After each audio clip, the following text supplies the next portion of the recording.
Hello viewers, আমরা আপনাদের সামনে একটি সাধারণ কমন জিনিস নিয়ে আসব। অর্থাৎ আমরা দেখি সব সময় হটস্পট অনেক সময় চালু হয় না, আর সেই কমন সেটিংটা আমরা আপনাদের সামনে নিয়ে আসতেছি এবং আপনারা দেখতে থাকেন।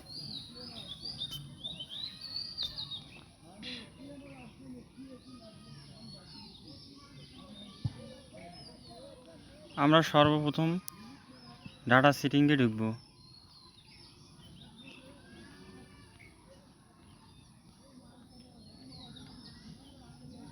সেটিংয়ে ঢুকলাম আমরা।